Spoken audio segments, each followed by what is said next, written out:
자, 오늘 우리 새벽에 주시는 말씀을 함께 받겠습니다. 이제 오늘 요한복음 1장을 이제 마무리하겠는데요. 오늘 요한복음 1장 43절에서 51절까지 말씀을 우리가 한 절씩 교독하여 받도록 하겠습니다. 43절입니다. 이튿날 예수께서 갈릴리로 나가려 하시다가 빌립을 만나 이르시되 나를 따르라 하시니 빌립은 안드레와 베드로와 한 동네 베세다 사람이라.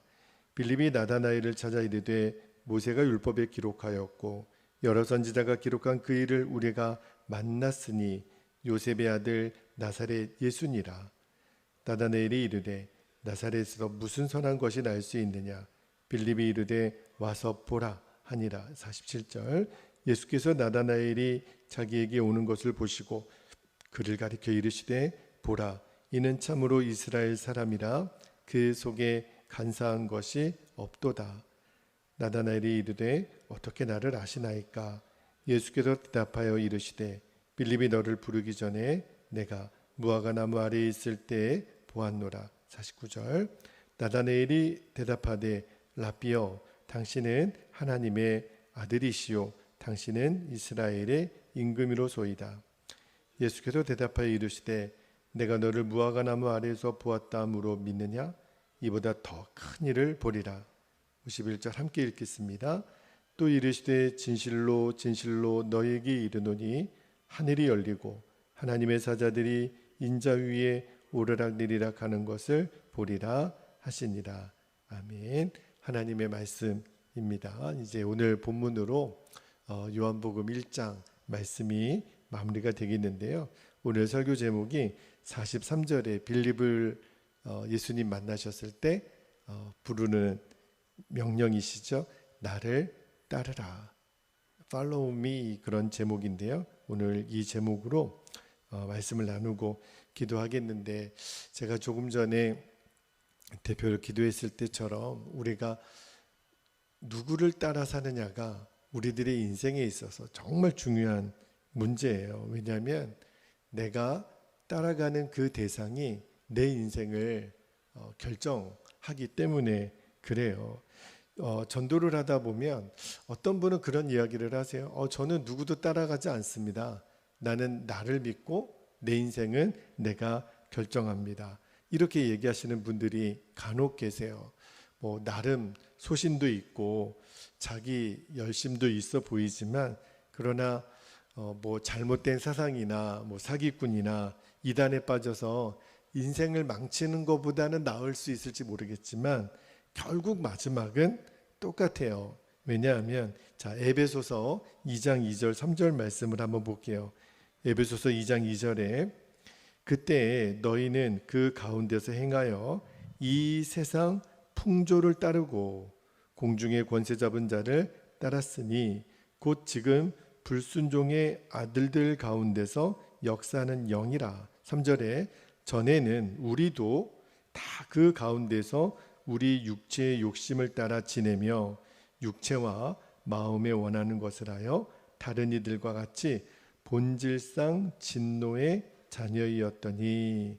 그렇게 말씀해요. 이게 무슨 말이냐면 예수님을 믿기 전에는 우리도 다 세상의 악한 길을 따라 살았다는 거예요. 여러분 이 말씀에 반박하고 싶은 분들도 있을지 모르겠어요. 아니 예수님 믿기 전에도 나는 나름대로 착하게 살았어요. 성실하게 살았어요. 정직하게 살았어요. 어떻게 예수님 믿지 않은 것 그것만으로 내가 악한 길을 따랐다고 어떻게 그렇게 말합니까? 그런데 여러분 성경이 이렇게 말하는 이유가 뭐죠? 선과 악의 기준이 성경에 있지 않고 나에게 있다고 생각하니까 죄인이라는 거예요. 예를 들어 볼게요. 여러분 우상 숭배가 악입니까? 선입니까? 점집에 가서 점을 치고 구슬하고 이런 것이 선입니까? 악입니까? 세상 사람들은요 이거를 악이라고 생각하지 않아요. 아니 무슨 점을 칠 수도 있는 거고 구슬할 수도 있는 거고. 그러나 성경은 악이라고 얘기합니다. 왜냐하면 하나님 말씀에 나 외에는 다른 신을 섬기지 말라 분명히 말씀하셨거든요. 그래서 우상 숭배는 악이에요. 여러분, 주일 성수를 하지 않는 것이 악일까요? 세상 사람들은 주일날 교회 가지 않는다라는 것을 절대 악이라고 생각하지 않습니다. 그런데 우리는 악이라고 생각하죠. 왜냐하면 십계명에 안식일을 범하지 말라고 성경이 그렇게 얘기하기 때문에 그래요. 그러니까 선과 악의 기준이 하나님 말씀에 있는 거거든요. 뿐만 아니라 여러분, 우리가 예수님 믿기 전에는 다 마귀의 지배를 받고요, 죄의 종노릇하고 살았어요. 어느 누구도 예외가 아니에요. 또 이렇게 말하고 싶은 사람이 있을지 몰라요. 내가 도대체 무슨 죄를 저질렀냐고. 내가 뭐 사람을 죽였어, 도둑질을 했어, 간음을 했어, 이렇게 말하고 싶은 사람들이 있을지 모르겠어요. 근데 왜 그렇게 말하냐면 여전히 죄가 뭔지를 모르는 거예요. 여러분, 흔히 사람들은요, 내가 세상의 법을 어기지 않으면 죄가 아니라고 생각을 해요. 그래서 당신은 죄인입니다 이렇게 얘기하면 기분이 나쁜 거죠. 여러분, 하나님은요, 우리의 말과 행동만 보시는 분이 아니에요. 하나님은 무엇까지 보시죠? 우리들의 마음의 생각까지 보시는 분이세요. 그래서 여러분, 사기를 치고 사람을 속이는 것만이 죄가 아니라 거짓말도 죄라는 거예요. 세상 사람들은 거짓말을 죄라고 생각하지 않습니다. 그런데 우리는 죄가 거짓말이 죄라는 것을 알아요. 여러분, 도둑질한 것만 죄일까요? 아니요. 욕심 부린 것도 죄라는 거예요. 그리고 그 욕심으로 인하여 불평하는 것도 죄라는 거예요. 행동으로 간음하지 않았어도 마음의 음욕만 품고 있어도 성경은 그것을 죄라고 말합니다. 살인하는 것만 죄가 아니에요. 사람에게 화내고 욕하고 분노하는 것, 이것도 죄라는 거예요. 마음속으로 미워하는 것, 이것도 죄라는 거예요. 그 죄의 기준이 너무너무 다른 거죠. 여러분, 우리들의 인생, 내가 지금 누구를 따라가고 있는지를 정확히 알아야 됩니다. 그 실체를 알아야 돼요. 여전히 내 마음의 육신과 마음이 이끄는 대로 살면요, 결국 그 인생은 마귀를 따라가는 것임을 알아야 돼요. 여러분, 그러면 어떻게 하면 되죠? 우리가 내 마음대로 살지 않고 욕심대로 살지 않고 마귀를 따라가지 않는 유일한 방법은요, 내가 예수님을 따라가는 인생이 되어야 돼요. 오늘 본문에 보면 예수님이 요한복음에서 그 이전에 두 제자 안드레와 요한, 그리고 어제는 베드로를 부르셨다 그랬잖아요. 그런데 오늘은 예수님이 빌립을 부르시는 장면이 나와요. 45절에 보니까 나를 따르라. 빌립아, 나를 따르라. 여러분, 지금도 빌립을 부르신 예수님이 저와 여러분을 향해서도 말씀하세요. 말씀을 묵상하다가 하나님, 예수님이 빌립을 보고 빌립아, 나를 따르라. 근데 저는 계속 저에게 주시는 마음, 주님의 음성으로 들려요. 준철아, 나를 따르라. 여러분, 지금도 주님은 우리를 부르고 계세요. 생각해 보면 내가 예수님을 믿어서 이렇게 이 새벽에, 여러분, 지금 이 새벽에 예수님 믿지 않았으면 우리 뭐 하고 있을까요? 그냥 자고 있지 않았을까요? 이 새벽에 도대체 오늘 주의 말씀을 듣겠다고 이 비가 오는데 성전까지 또 온라인으로 그 잠을 깨고 이 예배 자리에 앉아 있는, 생각하면 생각할수록 너무너무 희한한 거예요. 왜 이렇게 됐는 줄 아십니까? 예수님이 빌립을 부르신 것처럼 저와 여러분을 부르셨기 때문에 지금 우리가 이 자리에 있는 거예요. 이 시간에 우리가 그냥 그 세상의 다른 어떤 시간이 아니라, 어떤 자리가 아니라 하나님 앞에 예배할 수 있는 이 자체가 얼마나 은혜인지, 얼마나 축복인지. 여러분, 예수님이 빌립을 향해 나를 따르라 이렇게 말씀하실 때 빌립이 참 귀하죠. 주저하지 않아요. 그냥 예수님을 따라가요. 여러분, 예수님이 우리를 부르실 때 우리가 취할 수 있는 방법은 빌립처럼 예수님을 따라가는 사람이 있는가 반면에 또 예수님을 따르지 못하는 사람이 있어요. 제가 성경을 읽다가 성경에서 제일 안타까운 사람, 야, 이 사람은 정말 너무너무 아쉽다 하는 사람 중에 한 사람이 마태복음 19장 16절부터 나오는 부자 청년입니다. 아마 이 부자 청년은 나이도 젊죠. 또 재정적인 여력도 있었죠. 그리고 영생에 대한 관심을 가진 걸로 보아서는 만약에 이 부자 청년이 예수님을 따라 사는 인생이 됐다면 저는 사도 바울처럼 쓰임 받았을 사람이라는 생각이 들어요. 그런데 네가 가진 것을 다 팔아 가난한 자들에게 주고 나를 따르라 하는 예수님의 말씀에 그 부자 청년은 따르지 않습니다. 그 이유를 성경이 뭐라고 얘기하냐면 마태복음 19장 22절에 보면 이렇게 말씀합니다. 그 청년이 뭐가 많음으로요? 재물이 많음으로 이 말씀을 듣고 나를 따르라는 예수님의 말씀을 듣고 근심하며 가니라. 재물이 많은 것 때문에 가난한 자들에게 이 재물을 주고 나를 따르라. 그 청년은 이름이 등장하지 않아요. 떠나갔으니까. 그런데 그 재물 때문에 예수님 따를 수 있는 절호의 기회를 놓치고 맙니다. 여러분, 요한복음 1장을 보면요, 예수님이 안드레를 부르시고 요한을 부르시고 베드로를 부르시고 빌립을 부르시고 나다나엘을 부르실 때 가진 것 다 팔아 가난한 자들에게 주고 나를 따르라, 이 말씀을 하지는 않으세요. 왜 그랬을까요? 예수님이 부르신 제자들은요, 재물이 많았는지 적었는지는 모르겠지만 그 재물을 따라 사는 인생들이 아니었어요. 여러분, 예수님을 따른다라고 하는 것의 성경적인 의미가 뭘까요? 바로 지금까지 내가 따르던 것을 예수님을 따르기 위해서 내려놓을 수 있는 것, 포기할 수 있는 것, 그게 예수님을 따르는 거예요. 다시 말하면 지금까지 내가 따르던 그것을 포기하지 않으면 우리는 예수님을 따라갈 수가 없다는 거예요. 여러분, 부자 청년의 근본적인 문제가 뭐죠? 그가 재물이 많았던 것이 그의 인생의 문제가 아니에요. 여러분, 재물이 많고 적고 상관없이 예수님을 따라갈 수 있었다니까요. 그런데 그 부자 청년의 문제는 뭐냐면 재물이 많아서가 문제가 아니라 그의 인생의 기준이 재물이었다는 거예요. 그는 재물을 따라 사는 인생을 살았다는 거예요. 그런 면에서 이 예수님을 찾아온 부자 청년이 차라리 재물이 없었더라면 차라리 더 좋지 않았을까? 그는 예수님을 따르지 않았을까?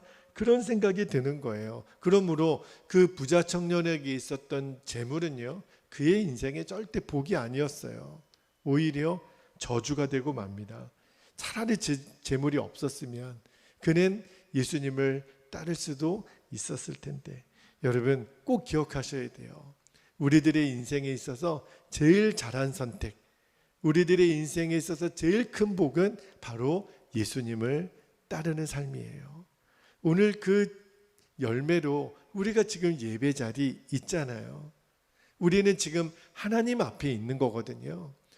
저의 설교를 들으러 오늘 새벽에 있는 것이 아니라 하나님 그분을 따르기 위해서, 예수님의 말씀을 따르기 위해서 오늘 우리가 이 자리에 있는 거거든요. 왜냐하면 예수님을 따라 살아야 그 삶의 마지막에는 영원한 생명이 있는 거예요. 예수님이 말씀하시기를, 자, 마태복음 7장 13절 14절에 예수님 이렇게 말씀하세요. 제가 참 좋아하는 말씀인데, 좁은 문으로 들어가라.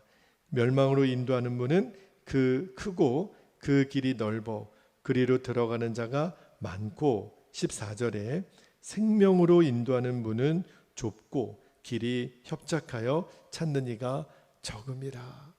여러분, 세상 사람들은 넓은 길, 편한 길로 달려갑니다. 그 길이 멸망길인 줄 모르는 거예요. 그러나 우리는 좁고 협착해도 이 길로 갑니다. 왜 그렇죠? 이 길 끝에만 생명이 있으니까. 그래서 우리는 생명길을 걷는 거예요. 생명으로 인도하는 문이 바로 예수님이시니까. 예수님께서 그래서 요한복음 10장 9절에 이렇게 말씀하세요. 요한복음 10장 9절에 내가 문이니 누구든지 나로 말미암아 들어가면 구원을 받고 또는 들어가며 나오며 꼴을 얻으리라. 성경은요, 생명으로 들어가는 문은 좁다 그랬어요. 십자가 외에는 갈 수 없습니다. 생명으로 인도하는 길은 협착해요. 그래서 예수님을 붙잡지 않으면 그 길을 못 가는 거예요. 왜냐하면 내 눈에 보기에는 너무 힘든 거예요. 너무 좁고 협착하고 십자가 길이고. 그러나 예수님 죽어라 붙들어야 우리는 사는 거예요. 여러분, 이 자리에 오늘 예배하는 어느 누구라도 내가 만약에 지혜가 있다고 생각하면 그러면 미련한 자보다 더 많이 기도해야 돼요. 이 자리에 강한 자라고 생각하는 분이 있다면 약한 자보다 더 많이 기도해야 되고, 가진 자라고 생각하면 없는 자보다 더 많이 기도해야 됩니다. 그래야 예수님 따라갈 수 있어요. 내가 가졌다는 거, 강하다는 거, 지혜롭다라는 것, 그거 붙잡고 있으면 우리는 예수님 결코 못 따라갑니다. 구원은요, 오직 예수님을 믿음으로만 받는 거거든요. 우리의 행위로는 절대 구원을 받지 못합니다. 그래서 구원은 하나님의 선물이라는 거예요. 그러면 이 구원이라고 하는 하나님의 선물을 받은 우리가 해야 될 일이 뭐겠어요? 그 구원의 선물을 잃어버리지 않도록, 그 구원의 선물을 빼앗기지 않도록 예수님의 인도함을 따라가는 거예요. 예수님만 따라가는 거예요. 끝까지. 그래서 마태복음 24장 13절에 예수님 말씀하십니다. 마태복음 24장 13절에 그러나 끝까지, 저는 이 끝까지라는 표현이 붙들어졌어요. 견디는 자는 구원을 얻으리라. 여러분, 끝까지 가는 거예요.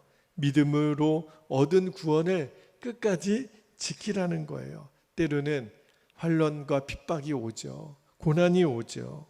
그래도 끝까지 가는 거예요. 여러분, 끝까지 지키는 방법은 하나밖에 없습니다. 예수님 따라가는 거예요. 그래서 히브리서 3장 14절에 보면 이렇게 말씀합니다. 우리가 시작할 때 확신한 것을, 우리가 처음 예수님 믿어 구원받은 그 감격을 끝까지 견고히 잡고 있으면 그리스도와 함께 참여한 자가 되리라. 여러분, 우리는 예수님 그 생명줄을 놓아서는 안 돼요. 오늘 빌립을 부르실 때 빌립아 나를 따르라 명령하신 것처럼 예수님이 저와 여러분에게 말씀하세요. 아들아 따라 나를 따르라. 그 음성에 우리가 붙잡고 순종하면 그러면 우리는 생명을 얻어요.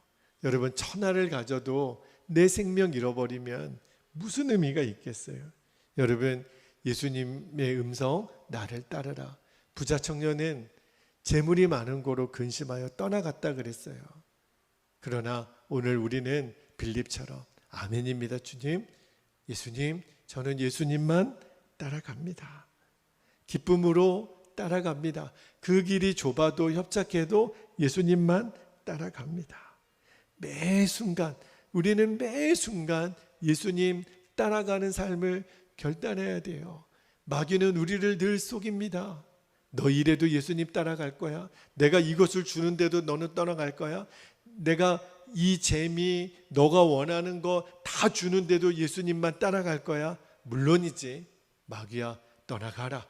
나는 이 길이 좁아도 협착해도 고난이 와도 핍박이 와도 나는 이 길을 가리라. 나는 가리라. 이 길을 가리라. 예수님 따라만 가리라.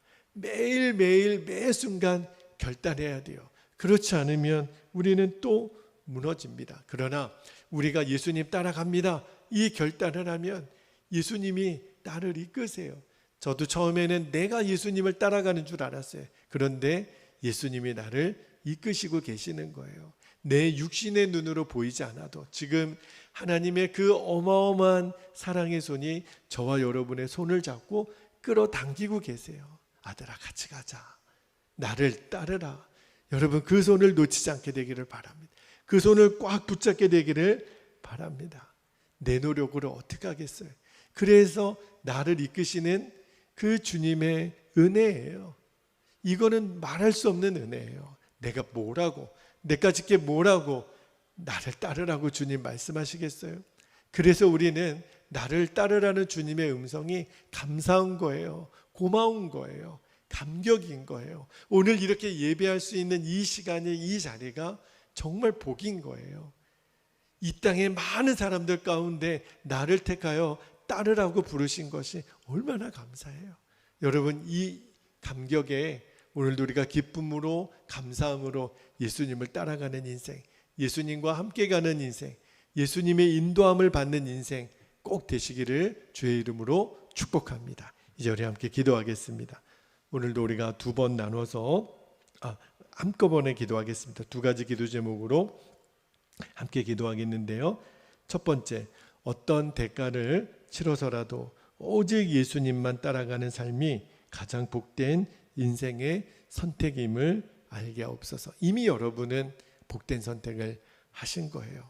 지금 예배 자리에 주의 말씀을 듣는 자리에 있잖아요. 두 번째, 우리 교회가 오직 예수님이 이끄시는 교회, 우리 성도들이 오직 예수님이 이끄시는 성도들이 되게 하옵소서. 주여, 내 평생 예수님이 나를 이끄시는 인생 우리 교회에 되게 하여 주옵소서. 우리 주의 이름을 간절히 부르시고 통성으로 기도하겠습니다.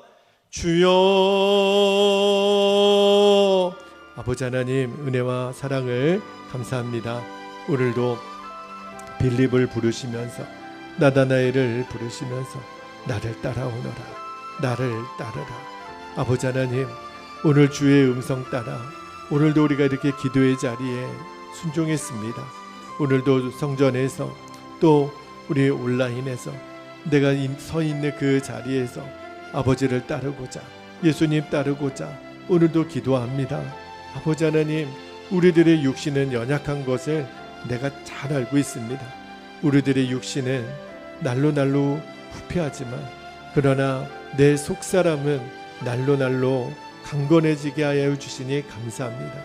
오늘도 또 한 걸음 예수님 손 붙잡고 따라갑니다. 예수님만 바라보며 따라갑니다. 나를 따라오너라, 춘천아 나를 따라오너라, 그렇게 말씀해 주시니 그 길만 따라갑니다. 그 길이 좁아 보이고 협착해 보여도 그 길이 생명의 문이고 생명의 길인 것을 믿기에 아버지 그 길을 따라갑니다. 주님, 영원한 생명을 우리에게 약속하신 예수님, 내가 그 문이라고 말씀하셨습니다. 누구든지 나로 말미암아 들어가면 구원을 받고 또 꼴을 얻으리라고 말씀하셨습니다. 그렇습니다. 주님, 내 인생의 모든 길은 주님이십니다. 내 선택은 오직 주님입니다. 아버지 하나님, 우리가 본질상 진노의 자녀였다고 했습니다. 예수님 따라가지 않으면 우리는 멸망길로 갈 수밖에 없습니다. 그 길이 아무리 눈에 크게 보이고 넓어 보이고 편해 보여도 아버지 하나님, 예수님 따라가는 길이 아니면 그 길은 망하는 길이요 죽는 길인 것을 아버지 하나님 우리가 명심하게 되기를 원합니다. 예수님 따라가는 인생, 예수님의 인도함을 받는 인생, 우리의 교회가, 우리의 가정이, 제 자신이 그리 되기를 원합니다. 어떤 대가를 치러서라도 예수님 따라가는 삶, 그것이 내 인생의 가장 복된 선택인 것을 잊지 않게 되기를 원합니다. 부자 청년이 왜 예수님 따라가지 못했습니까? 그에게는 재물이 그의 인생의 모든 것의 기준이었기 때문이었습니다. 아버지 하나님, 우리가 그리 되지 않게 되기를 원합니다. 내가 아무리 지혜로워도, 아무리 강한 자여도, 아무리 가진 것이 많더라도 하나님, 그것으로 인하여 내가 예수님을 포기할 수 없습니다. 예수님 따라가는 삶, 그 인생이 가장 복된 인생인 것을 아버지 하나님 우리들이 잊지 않게 되기를 원합니다. 그래서 우리 베델교회가 오직 예수님이 이끄시는 교회가 되기를 원하고, 우리 베델교회 성도님들 한 분 한 분이 오직 예수님이 이끄시는 하나님 성도님들이 되기를 원합니다. 우리들의 오늘도 삶에 있어서 내가 말하고 생각하고 판단하는 모든 기준이, 이 생각이, 이 선택이, 이 말이 예수님이 이끄시는 것인지를 늘 돌아보며 확인하며 예수님이라면 어떻게 하실까? 하나님 늘 고민하며 예수님이 원하시는 대로 선택하고 예수님이 원하시는 대로 말하고 예수님이 원하시는 대로 행동할 수 있도록 아버지 인도하여 주옵소서. 아버지 하나님, 그래야 오늘도 우리가 실수하지 않습니다. 넘어지지 않습니다. 오늘도 이 하루를 시작하는 첫 시간부터 우리가 잠자리에 눕는 그 시간까지 모든 시간을 주 예수님과 동행하는 시간이 되게 하여 주옵소서. 예수님 따라가고 순종하는 길이 가장 복된 길인 것을 아버지 하나님 우리들이 잊지 않게 하여 주옵소서. 그렇게 우리를 인도하시 주님을 찬양합니다. 아버지 감사합니다. 주여 감사합니다.